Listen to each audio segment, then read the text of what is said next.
Hey, 7th graders, Mr. Allard. With one of our flip lessons today, we're going to talk about economic differences of the North and South. So we're going to be talking about money. What did they do differently to make that money? All right. Take your notes. Remember, pause button is your friend. Pause it when the questions come up. Get your notes down, and then answer the questions as they pop up. All right. Here we go.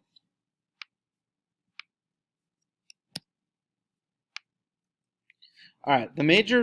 One of the major things that you have to know about the North is they were the center of the Industrial Revolution.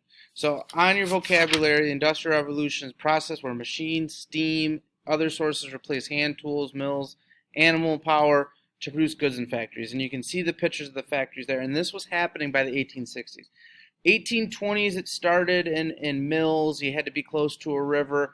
You still want to be close to a river for manufacturing, but now we were actually, by the 1860s, we were using electricity in these factories to produce goods. And this happened throughout the North. And as our other videos talk about and explain, this had to do with the geography of the North. Okay? So when you think of North, you think, number one, Industrial Revolution. The economy is going to focus on factories and manufacturing. So you can look at the map below and you can see that change. Basically where you see pink and blue and some of that grayish color is you're going to see it in the most factories. And by 1850, you're seeing that predominantly in the Northeast. And you can see that in New York and in Pennsylvania and in Massachusetts and Rhode Island, things like that. And by 1860, it's going to expand even more into Ohio and into Illinois, into some of those big cities as well. But again, this is going to be a mostly northern experience. Does that mean that the South didn't have any factories? No, they had factories in Richmond and Atlanta and some of their major cities.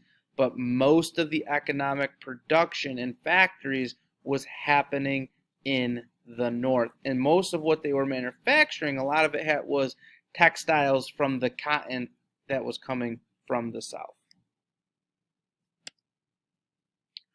What did this do? You saw a large boom in goods, and you got to remember kind of faster, cheaper, easier, more. That's what factories did. Okay, you could make more of something. Whenever you can make more of something, that is going to decrease the price because that is going to increase the supply. It's going to be easier to do that. We're going to go from people making it by hand to a machine making it 100 times faster in some cases and even more in other cases. All right.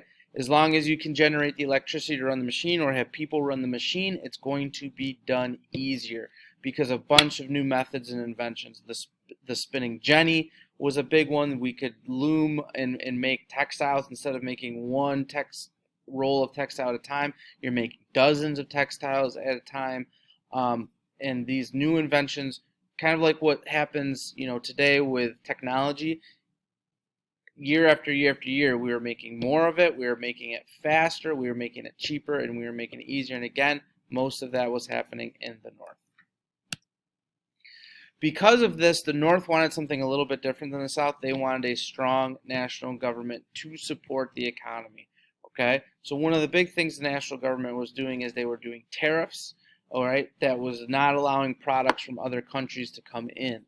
So that way people were buying American goods, and a lot of American goods were actually being shipped out and exported into other countries at this time. America was producing a lot of the world's goods at this point. We'll talk a little bit more about that in kind of our next slide, because that production, even though the North is doing most of the factory production, it was also connected to what was going on in the South. And you can see the list of manufacturers there. Cotton goods, see at the top of the list.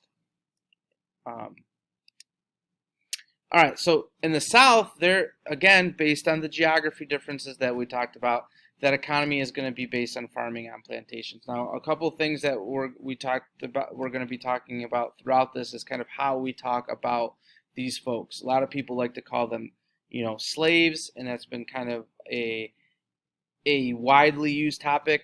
We're going to be talking about these folks as enslaved people because, remember, they did not have a choice. All right.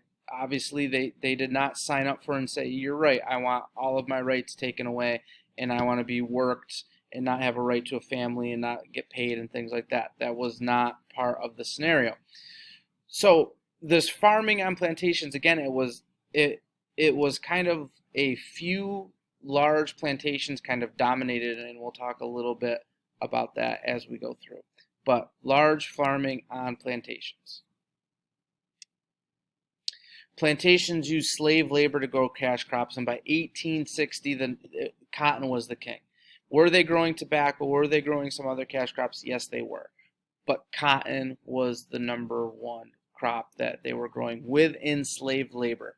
Okay, and you can kind of see as cotton production goes up, the number of slaves needed goes up.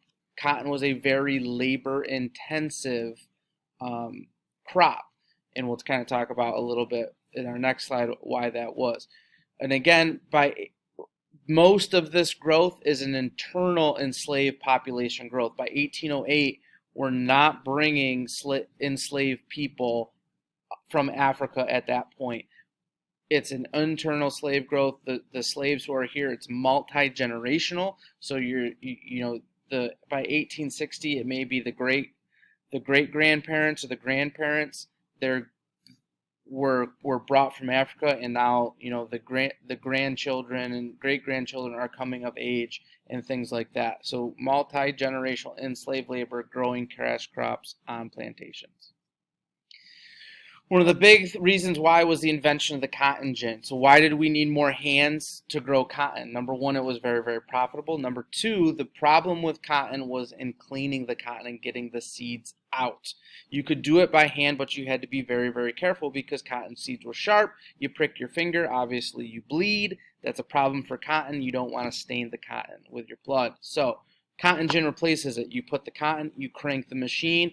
Those combs kind of get smaller and smaller and smaller. The seeds come out one side, clean cotton comes out on the other side. So why do you need more slaves? Do you need more slaves to run or enslaved people to run the machine? You do not. Okay? You need more enslaved labor to go pick the cotton, because with this machine, one enslaved person can clean as much cotton as 40 people by hand. Okay, so that again, that Industrial Revolution concept, more, faster, cheaper, easier, happens with cotton production. Now we can have more enslaved people pick the cotton because we can clean it faster. And as you can see, the cotton production skyrockets. Okay, close to 4 million barrels of cotton in production. And I think that's actually even more than that because it's thousands, so we'd add a couple zeros to that. So this was enormous. This was a huge technological breakthrough. You need more enslaved people to pick the cotton, get it to the cotton gin, crank your machine, clean it up, and then you can ship it to be made into textiles on northern factories. Now, one of the things that is kind of a little bit of a misnomer in the South was everybody owned enslaved human beings. They did not. It's just the people that did, they were few, but typically these were large enslaved people populations on plantations. So roughly only about 25% of the people in the South owned enslaved people.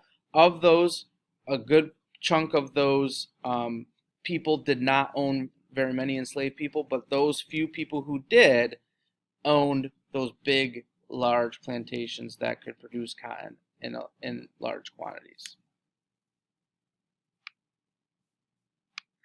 All right, that's our flip lesson for the economic differences of the North and South.